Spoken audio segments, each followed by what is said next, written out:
नमस्कार, मैं हूं आलोक जोशी और आप देख रहे हैं बिज अड्डा। और बिज अड्डा में आज बात होगी एक खुशखबरी की जो शेयर बाजार जिसका इंतजार कर रहा है। और वो शेयर बाजार भारत का नहीं, अमेरिका का शेयर बाजार है।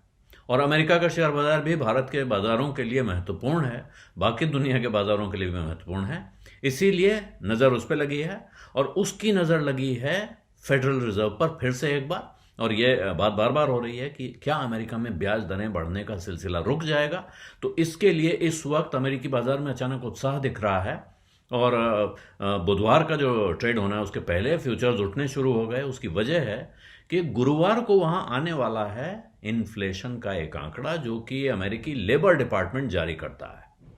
और वहां संभावना ये दिख रही है, इस बात के अनुमान लगाए जा रहे हैं कि जो दिसंबर में आंकड़ा आएगा, दिसंबर का आंकड़ा, वो 6.5% सालाना का होगा, महंगाई का आंकड़ा। जबकि उसके पहले महीने नवंबर में ये 7.1% था। जबकि दिसंबर में कोर इन्फ्लेशन का आंकड़ा 5.7% हो सकता है, नवंबर में ये 6% था। तो ये देखते हुए अब वहाँ ये उम्मीद बढ़ती जा रही है कि अब फेडरल रिजर्व अपना ब्याज बढ़ाने का सिलसिला रोकेगा। और इसकी वजह से तमाम, क्योंकि पॉलिसी मेकर्स की तरफ से जो संकेत आते हैं उनमें ऐसा लग रहा है कि अब उनको ये लगता है, तमाम लोग जो सलाह देते हैं, विद्वान हैं, उनका कहना है कि अब वहाँ के सेंट्रल बैंक को एग्रेसिव तो रहना चाहिए क्योंकि उसे महंगाई काबू में लानी है। लेकिन तमाम लोग ये कह रहे हैं कि अब जहां उम्मीद यह की जा रही थी कि पीक रेट पॉलिसी रेट जो उसको कहते हैं, ब्याज की दर इस साल काफ़ी बढ़ सकती है और बढ़ सकती है, वहां अब लग रहा है कि इन्फ्लेशन अब काबू में आ रहा है। और ये खासतौर पर निवेशकों को लग रहा है। वो कह रहे हैं कि अब इन्फ्लेशन काबू में आ रहा है और अब बाजार में न रहना ज़्यादा बड़ा जोखिम हो सकता है, बजाय इसके कि आप बाजार में हैं और शेयर बाजार के उतार चढ़ाव से आपको नुकसान हो। अगर आप ये सोच के डर रहे थे तो अब आपके लिए ज़्यादा बड़ा खतरा है इस स्थिति में कि आप बाजार से दूर हैं। और वहाँ अगर बाजार में तेज़ी आने वाली है तो आप उसको मिस कर सकते हैं। ये चिंता बड़ी है। और अगर अब महंगाई का आंकड़ा अच्छा आता, अच्छे का मतलब महंगाई कम होती हुई दिख रही है और काबू में आती हुई दिख रही है, तो जानकार वहाँ ये मान रहे हैं कि अब या तो फरवरी में जो बढ़ोतरी होगी ब्याज दरों में वो आखिरी बढ़ोतरी होगी, और या हो सकता है कि फरवरी में ही ये सिलसिला रोकने का फैसला फेडरल रिजर्व कर ले। और अगर ऐसा होता है तो फिर बाजार में उत्साह आएगा, क्योंकि अगर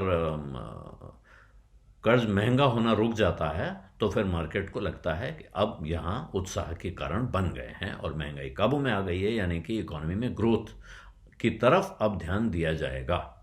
और हालांकि जो हम सर्वेज हो रहे हैं उन सर्वे के हिसाब से 77% जो मनी मार्केट के लोग हैं वो मान रहे हैं, रॉयटर्स के सर्वे में, कि फेडरल रिजर्व अभी रेट बढ़ाएगा कम से कम एक चवन्नी यानी 0.25%, और उसको वो 4.5 से 4.5% फरवरी में पहुंचा सकता है।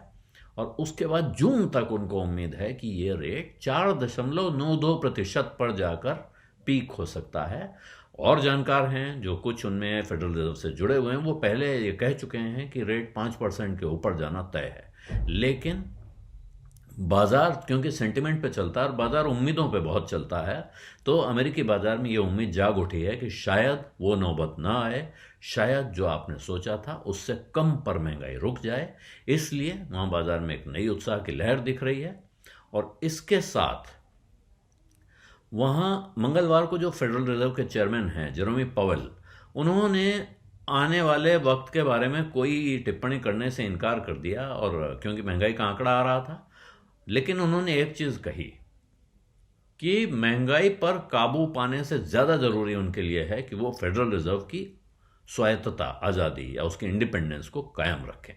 तो ये उनको लगता है कि अगर वो महंगाई पे काबू पाना है उनको, अमेरिका को, तो उसके लिए ज़रूरी है कि फेडरल रिजर्व को पूरी आज़ादी हो, यानी उसके हाथ खुले हुए हों। और इसका एक ही मतलब होता है, जब आप कोई रिजर्व सेंट्रल बैंक का चेयरमैन ऐसा कहता है, इसका एक ही अर्थ है। क्यों? क्योंकि सरकार के साथ सेंट्रल बैंक का अक्सर खींचतान चलती है कि ग्रोथ को तरजीह देनी है या महंगाई को। और महंगाई को काबू करना है तो सेंट्रल बैंक के हाथ खुले होने चाहिए। इसका मतलब है कि फिर सरकारें ग्रोथ का नाम न लें। इसको आप ऐसे पढ़ सकते हैं कि वो चाहते हैं कि अभी वो महंगाई पर प्रहार जारी रखें, लेकिन अगर महंगाई का आंकड़ा काबू में आता हुआ दिख रहा है, ये अच्छा आंकड़ा आता है, तो इसका अर्थ है कि बाजार के लिए अच्छी खबर आ सकती है ब्याज दरों के मोर्चे पर।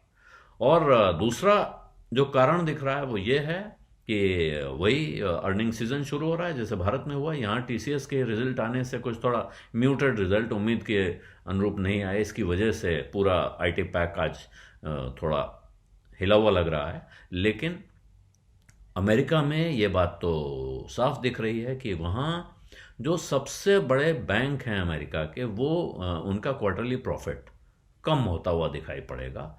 और साथ में वहाँ इसी मॉनेटरी पॉलिसी टाइटनिंग की वजह से, यानी कि ब्याज दरों में लगातार हो रही बढ़ोतरी की वजह से मंदी का खतरा बढ़ता हुआ दिख रहा है। तो ये चिंता है। इस चिंता के बावजूद बाजार में उत्साह दिख रहा है। ये खबर न सिर्फ अमेरिका के बाजार में इन्वेस्ट करने और ट्रेड करने वालों के लिए, बल्कि पूरी दुनिया के ट्रेडरों के लिए खास तौर पे एक बड़ी खुशखबरी हो सकती है। बिजनेस अड्डा में आज इतना ही। अब इजाज़त दीजिए। धन्यवाद। नमस्कार।